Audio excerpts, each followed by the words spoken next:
Many of us are familiar with the Footsteps poem, where a man sees two sets of footprints in the sand, but he notices at the difficult and the times of suffering in his life, there's only one set of footprints, and he asks God, "Why did you abandon me?" And God replies, "My dear, precious child, I love you, I'll never do that. It was then that I carried you." How does this poem stand up against Scripture? Is it theological? Let's have a look, should we? So the man, he sees scenes from his life, and at the difficult times, the footprints on the other side disappears, and there's only one set of footprints. And God says, "It was then that I carried you." But Jesus felt this separation as well. It's about 3 o'clock in the afternoon. Jesus, he called out, "Eli, Eli, lema sabachthani," which means, my God, why have you forsaken me?" Jesus felt the separation between him and the Father. And the people wondered why he was asking that.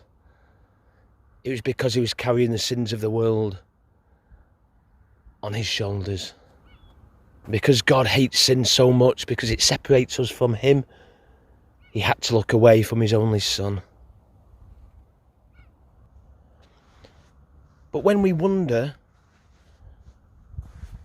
what God thinks of us, we don't reduce him to a set of footprints in the sand. We look to the cross of what God thinks of us.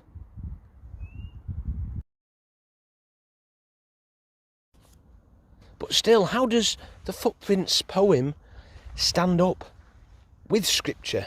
That's what we're interested in. In Isaiah 46:4 it says, I am he who will sustain you.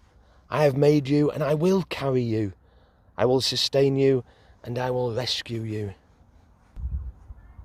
And also we've got Psalm 23. He leads me beside still waters.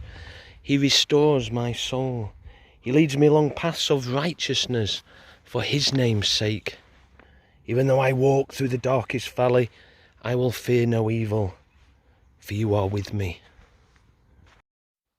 Sometimes with walking alongside God, he can take you off into a different direction from what you totally expected. And this is a hallmark of God at work in your life. A person's steps are directed by the Lord. How then can anyone understand their own way?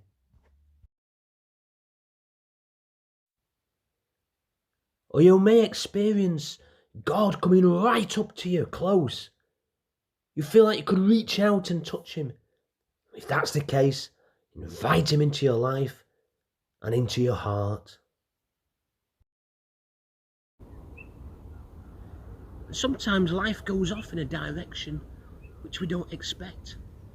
A preaching mentor of mine, one night I was there on a course and he said, "I lost a daughter. I held her hand in the hospital bed and she slipped away. It was like a silver cord being broken."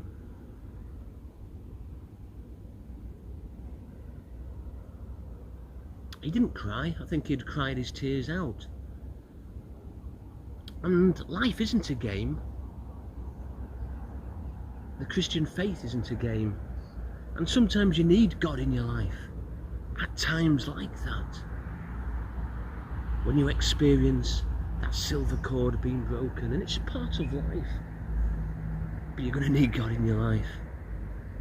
And you're going to need him walking alongside you.